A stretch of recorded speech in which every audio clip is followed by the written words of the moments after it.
प्रदेश के विकास को गति देने के लिए मुख्यमंत्री योगी आदित्यनाथ के नेतृत्व वाली सरकार ने महाकुंभ में त्रिवेणी तट पर कैबिनेट बैठक करके विभिन्न महत्वपूर्ण परियोजनाओं को मंजूरी दी है। मंत्रिपरिषद की इस ऐतिहासिक बैठक में पूर्वी उत्तर प्रदेश के विभिन्न जनपदों तक विकास को प्रशस्त करने के लिए स्वीकृत किए गए मास्टर प्लान के अंतर्गत जहां स्टेट कैपिटल रीजन की तर्ज पर 2 नए रीजन बनाए जाएंगे, वहीं 2 नए लिंक एक्सप्रेसवे और गंगा और यमुना नदी पर 2 बड़े पुलों का निर्माण भी किया जाएगा। इन महत्वपूर्ण फैसलों की जानकारी बुधवार को महाकुंभ नगर में आयोजित कैबिनेट की बैठक के उपरांत मुख्यमंत्री योगी आदित्यनाथ ने मीडिया को दी। इस अवसर पर प्रदेश के दोनों डिप्टी सीएम केशव प्रसाद मौर्य और ब्रजेश पाठक सहित मंत्रिपरिषद के सभी सदस्य मौजूद रहे। मुख्यमंत्री ने कहा कि 144 वर्षों के अंतराल पर प्रयागराज में महाकुंभ के शुभ संयोग पर महाकुंभ नगर में मंत्रिपरिषद की अहम बैठक आयोजित की गई। इसमें विभिन्न महत्वपूर्ण प्रस्तावों को मंजूरी दी गई है। उन्होंने बताया कि कैबिनेट की बैठक में चित्रकूट, प्रयागराज, मिर्जापुर, भदोही, वाराणसी, चंदौली और सोनभद्र में बुनियादी ढांचे को सुदृढ़ बनाने और आर्थिक विकास को गति देने के लिए कई परियोजनाओं को मंजूरी दी गई है। मुख्यमंत्री ने बताया कि प्रयागराज चित्रकूट डेवलपमेंट रीजन को स्टेट कैपिटल रीजन SCR की तर्ज पर विकसित करने का प्रस्ताव स्वीकृत कर लिया गया है। यह क्षेत्र धार्मिक, सांस्कृतिक और पर्यटन के दृष्टिकोण से महत्वपूर्ण होगा और इससे रोजगार के नए अवसर भी सृजित होंगे। वहीं बैठक में वाराणसी विंध्य डेवलपमेंट रीजन के विकास को प्राथमिकता देते हुए प्रस्ताव को मंजूरी दी गई है। इस क्षेत्र को भी धार्मिक, पर्यटन, सांस्कृतिक धरोहर और आर्थिक गतिविधियों का केंद्र बनाने के लिए विशेष योजनाओं पर काम किया जाएगा। उन्होंने बताया कि गंगा एक्सप्रेसवे को प्रयागराज से मिर्जापुर, भदोही, वाराणसी, चंदौली और गाजीपुर तक विस्तार दिया जाएगा। यमुना नदी पर सिग्नेचर ब्रिज के समानांतर एक नए 6 लेन पुल का निर्माण के प्रस्ताव को भी स्वीकृति दी गई है। RNN news bureau report. Expressway Prayagraj से मिर्जापुर, मिर्जापुर से भदोही होते हुए संत रविदास नगर होते हुए यह काशी, चंदौली और गाजीपुर में पूर्वांचल एक्सप्रेसवे के साथ जुड़ेगा। इसके अलावा वाराणसी और चंदौली से यही एक्सप्रेसवे सोनभद्र को जोड़ते हुए नेशनल हाईवे के साथ जुड़ेगा। तो यह इंफ्रास्ट्रक्चर की दृष्टि से जैसे प्रयागराज में प्रयागराज चित्रकूट डेवलपमेंट रीजन यहाँ पे हम लोग तैयार करने जा रहे हैं, वैसे ही वाराणसी में भी वाराणसी विंध्य एक डेवलपमेंट रीजन वहां पे भी डेवलप करने की कार्रवाई पर नीति आयोग के साथ मिलकर के इस कार्यक्रम को तेजी के साथ आगे बढ़ाया जा रहा है। तो ये डेवलपमेंट के वे रीजन होंगे जो वास्तव में यहाँ की न केवल पर्यटन की दृष्टि से बल्कि आर्थिक उन्नयन में और यहाँ पे रोजगार सृजन में बड़ी भूमिका का निर्वहन करेंगे। उस प्रकार का इंफ्रास्ट्रक्चर की दृष्टि से एक्सप्रेसवे एक तो ये एक्सटेंशन हम लोग इसको करने जा रहे हैं जो प्रयागराज, विंध्य और काशी एक्सप्रेसवे के रूप में इसे हम लोग जानेंगे। दूसरा है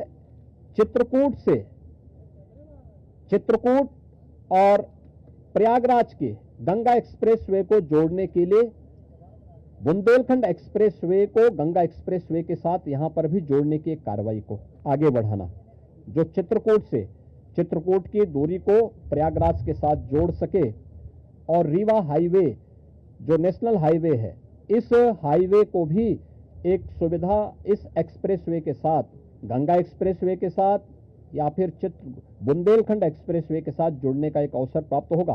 तो ये 2 महत्वपूर्ण के साथ साथ प्रयागराज की अपनी आंतरिक चैलेंजेज हैं, ट्रैफिक के चैलेंजेज हैं और इसमें हम लोगों ने अभी से यहाँ पर पहले आदरणीय प्रधानमंत्री जी की प्रेरणा से भारत सरकार के राष्ट्रीय राजमार्ग विभाग ने लखनऊ रायबरेली होते हुए प्रयागराज की दूरी को बहुत आसान किया है, जिसमें गंगा नदी पे एक 6 लेन का ब्रिज भी बन रहा है। इस समय हमने उसकी एक व्यवस्था स्टील ब्रिज दिया है इस पूरे महाकुंभ के दौरान जो प्रॉपर रूप से कार्य कर रहा है, लेकिन वो नया ब्रिज भी समय रहते हुए कंप्लीट हो जाएगा।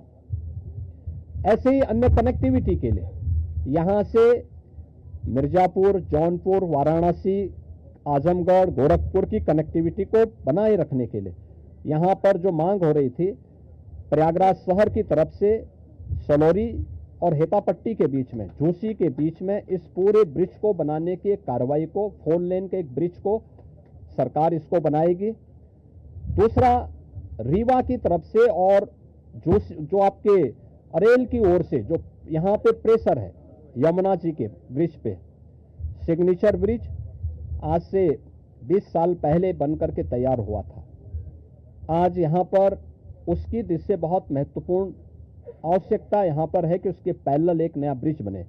तो सिग्नेचर ब्रिज के पैरेलल यमुना जी में भी एक नए ब्रिज को हम अपनी सहमति, कैबिनेट ने अपनी सहमति दी है कि हाँ, शास्त्री ब्रिज के पैरेलल तो हम उसके साथ कर ही रहे हैं और इसको भी हम उसके साथ जोड़ेंगे। तो ये महत्वपूर्ण घोषणाएं प्रयागराज के इंफ्रास्ट्रक्चर, यहाँ के सस्टेनेबल डेवलपमेंट की दृष्टि से, डेवलपमेंट और रोजगार की दृष्टि से और आने वाले समय में यहाँ के नागरिकों के जीवन स्तर को और बेहतर बनाने की दिशा में जो आदरणीय प्रधानमंत्री जी की प्रेरणा है उसको आगे बढ़ाने के लिए ये कुछ घोषणाएं आज यहाँ पर कैबिनेट ने जिस पे चर्चा की है, अपनी सैद्धांतिक सहमति दी है। और मुझे पूरा विश्वास है कि अगली बार जब कुंभ के साथ उत्तर प्रदेश जुड़ेगा तो इन सब इंफ्रास्ट्रक्चर का लाभ आने वाले श्रद्धालुओं को प्राप्त होगा। मैं आप सबका एक बार फिर से अपने मंत्री परिषद के सभी साथियों की ओर से हृदय से स्वागत करता हूं, अभिनंदन करता हूं। कहाँ गए भाई राजभर जी, और ये कहाँ गए अपने आशीष पटेल जी, निषाद राज, कहाँ हैं लोग? आप लोग पीछे क्या छुपे हुए, इधर आइए। कहाँ राजभर जी, कहाँ गए? अनिल कहाँ है? अनिल कहाँ है?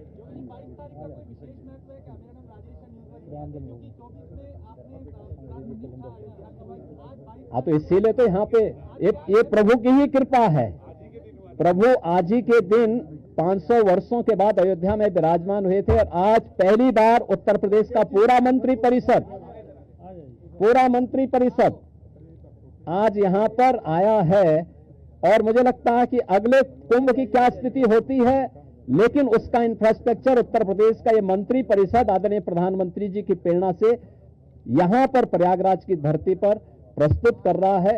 और मुझे विश्वास है कि इसको, जैसे प्रयागराज की कायाकल्प पिछले 6 वर्ष के अंदर हुई है, ये इंफ्रास्ट्रक्चर प्रयागराज को एक वैश्विक पहचान दिलाने में सफल होगा। आप सबको मैं एक बार फिर से धन्यवाद देता हूं।